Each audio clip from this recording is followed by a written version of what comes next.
Salam sejahtera buat kita semua.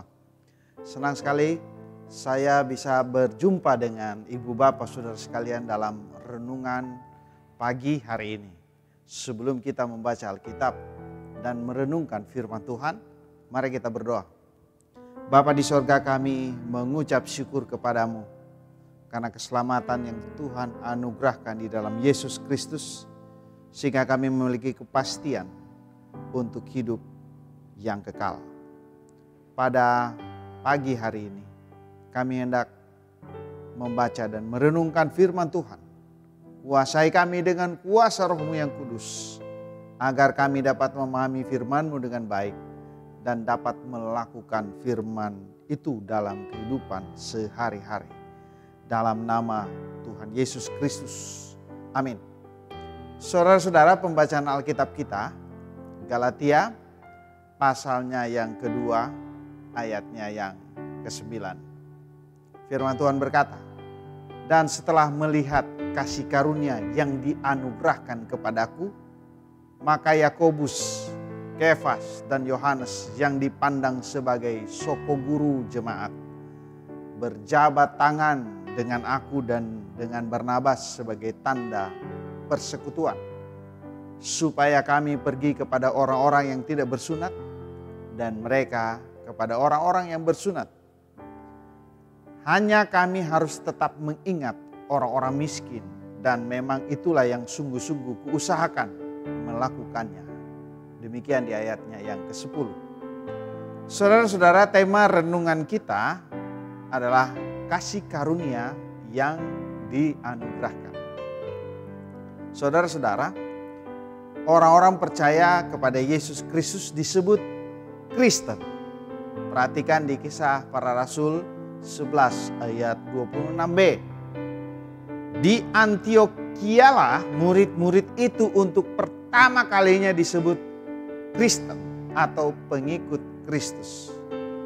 Orang-orang percaya kepada Yesus Kristus, mereka berhimpun, beribadah bersama-sama, menyanyi, memuji Tuhan, berdoa bersama, mendengarkan firman Tuhan, mengucap syukur dalam doa, dan memberikan persembahan.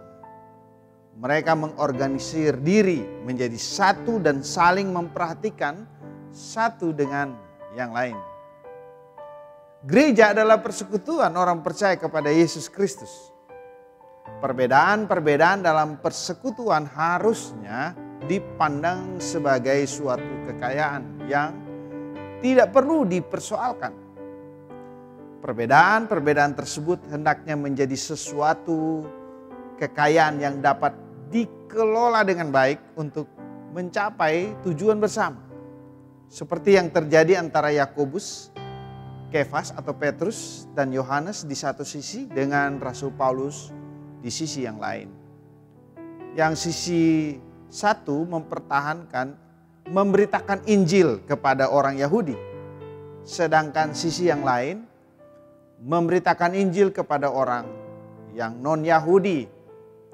Mereka dapat bersalaman sebagai tanda persekutuan. Artinya mereka dapat menerima satu dengan yang lain dengan tujuan yang sama, memberitakan Injil dan melayani sesama yang membutuhkan.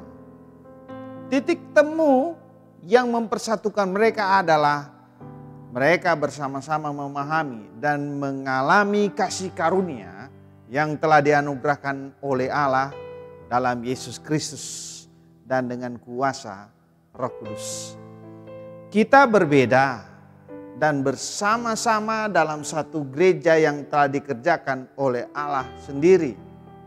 Melalui Yesus Kristus yang oleh kuasa Roh Kudus kita semua telah menerima kasih karunia. Keselamatan sebagai anugerah terbesar untuk kita syukuri dan kita katakan kepada semua orang.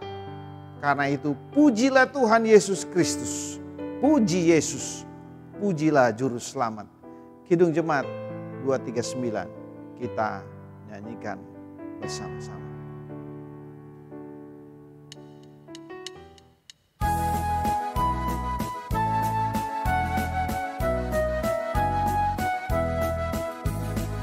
Puji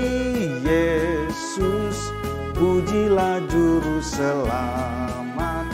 Langit bumi maklumkan kasih-Nya.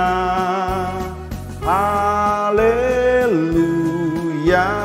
nyanyilah para malaikat.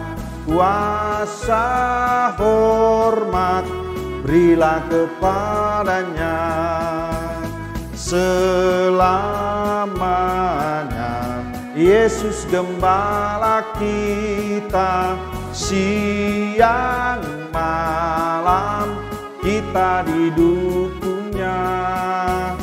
Puji Dia, beritakan keagungannya. Puji Dia, mari bernyanyilah. Mari kita berdoa. Bapa di sorga, kami bersyukur kepadamu karena Tuhan menghimpun kami sebagai satu persekutuan dalam berbagai keperbedaan di tengah dunia ini.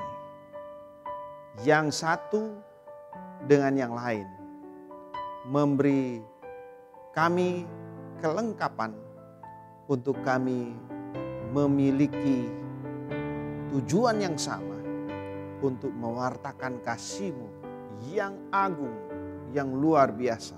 Itulah anugerah-Mu yang terbesar bagi kami, sehingga kami terus beribadah, bersyukur, mengucap syukur kepadamu. Demikian anugerah keselamatan, anugerah kemerdekaan, anugerah yang tak bisa terhitung nilainya untuk kami hitung.